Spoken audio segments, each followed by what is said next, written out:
pops open, just like this. And what happens when it pops open? Where do you end up going? You go into this parallel reality that's like hell, right? So that's all based on real knowledge, because some of the spiritual planes you can go to are pretty nasty places. So when it opens up, you get these brilliant, vibrant colors inside and this grid pattern.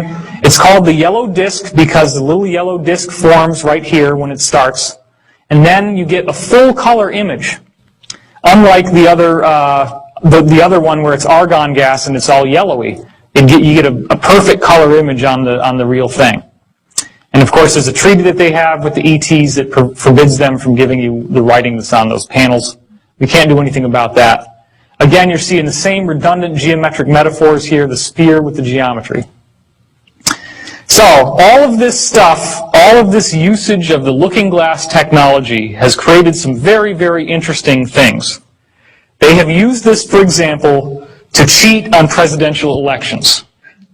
Think about it. If you actually did have a technology that could allow you to look into the future and you're running for office, what are you going to want to do?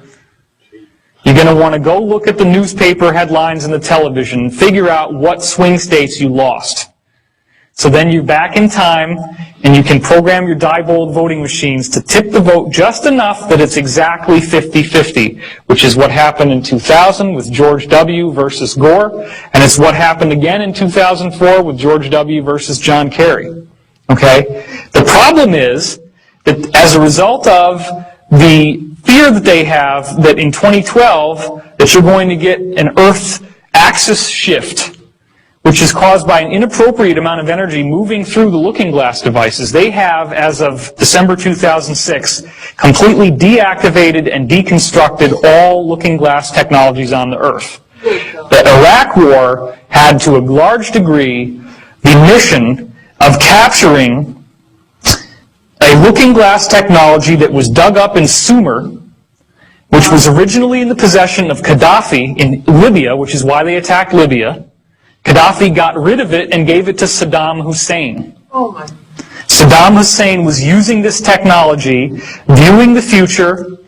The U.S. government went in after him because they felt that the fate of the world was at stake, because if they did not capture this technology and get it back and deconstruct it, that the Earth would have a pole shift.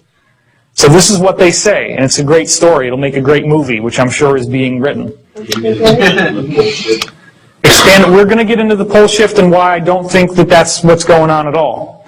I do have a negative doom and gloom disaster view of our future. It's very important that you hear that, even though I know some of this stuff might be a little freaky looking.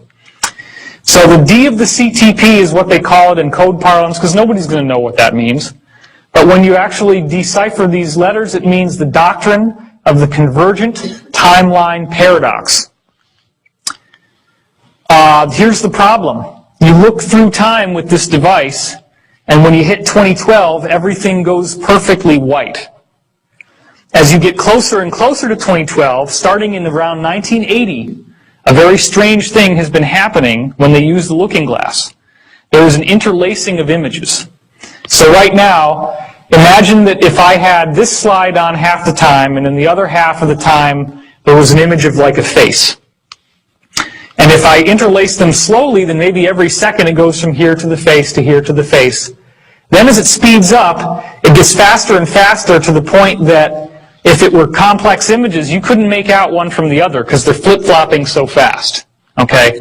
That's called interlacing, and the frequency of the interlacing gets higher and higher as you go towards 2012. So anytime that they try to look at, like, or they used to try to look because they're not using them anymore, 2009, 2010, 2011, 2012, bam!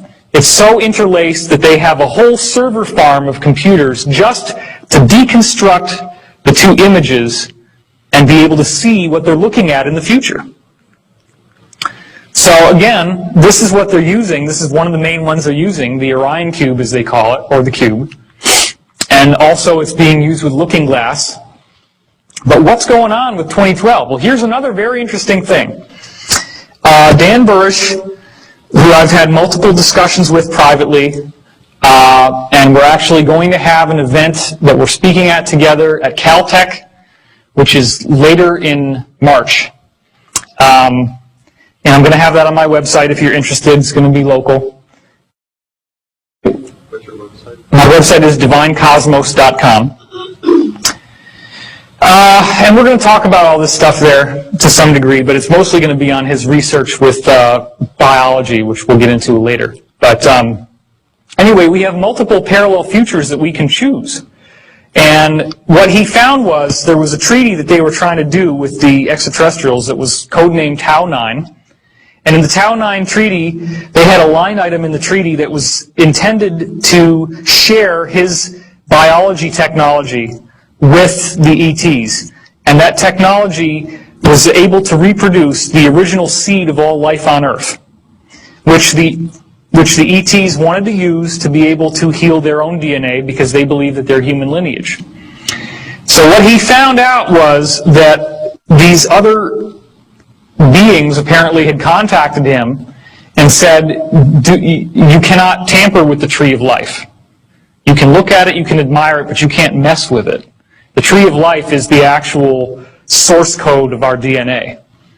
So what was happening was they were looking into the future, and he took the negative visual that he got from the alien, from the ascended being that came to him and warned him about the tree of life. He held that image in his mind of what would happen to the Earth in 2012 if this were allowed to happen. And the image inside the looking glass immediately shifted to the apocalyptic vision. So he was able to prove by doing this that you can determine the outcome of what this thing shows you by your conscious focus. So this is, 2012 literally does represent create your own reality time. It has everything to do with what do you expect is going to happen. This is where thoughts becoming reality really takes on a whole new meaning in a way that you've never heard of before.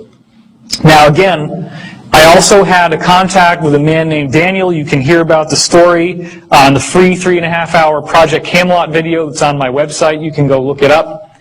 I met this guy in New York. I was stranded at the airport because of the snow. I ended up going to a Denny's. It was the only place that was open. I had brought the Montauk book with me for some reason, even though I thought it was all just a bunch of crap. And this dude walks by in like biker gear and a big burly beard. Big guy. So, you like that stuff, huh? You like that Montauk? I said, oh my gosh, this is all a bunch of crap. He says, I used to work for Preston Nichols. What? Preston Nichols is one of the authors of the book. I just started laughing. I said, look, there's no way that you worked at Montauk, because Montauk is a joke. It's fake. Well, he kept on talking, and the next thing you know, he sat down, and we stayed up all night, and I had like scribbles all over the placemats, and I mean, this guy, and it's a shame that he doesn't want to go public, because I'll tell you, he's got an amazing amount of information. And I didn't go into it very much yesterday. Some people asked me to go into it a little bit more, so I will do that. You have to understand that there is a basic New World Order, an Illuminati, if you will, which is primarily run by the Rothschild family. The Rothschild means red shield, which is all kinds of esoteric symbolism we could go into, which I don't have the time for. The Rothschilds financed Stalin and the takeover of Russia, the Bolshevik Revolution in 1917. They have financed the French Revolution. They financed World War II. They financed Hitler, and they were financing the U.S. So they believe in order out of chaos. You fund both sides of a war, and whichever side wins, you got their vote, because you're their paymaster. You've given them their money. You control their financial supply, which means you can control the government. Okay? And you profit no matter what. Right. And also what happens is that the war stimulates the economy, so you get much more infrastructure and much more buildings coming out of it. That's why, for example, Ford Motor Company was building tank plants in Germany, which is why Hitler's Wehrmacht had the tanks. It was from Ford. When American bombers bombed Ford's tank plants in Germany, Ford personally repaid Hitler so he could rebuild the tank plants faster. Boeing actually was shipping, this has been documented, was shipping passenger airliners to South America, which were then sent to Africa, where they ripped the seats out and turned them into Hitler's bomber fleet. That was Boeing. These are American corporations. The whole idea of these big wars is a joke. It's a setup, it's a game that's played to play off the opposites against each other in the hopes of synthesizing a new world order where we all kind of synthesize. That's why Democrat and Republican is a joke. Okay? They want certain aspects of the conservative Republican Party. They want, for example, the cultish religious aspect, but it's not Christianity.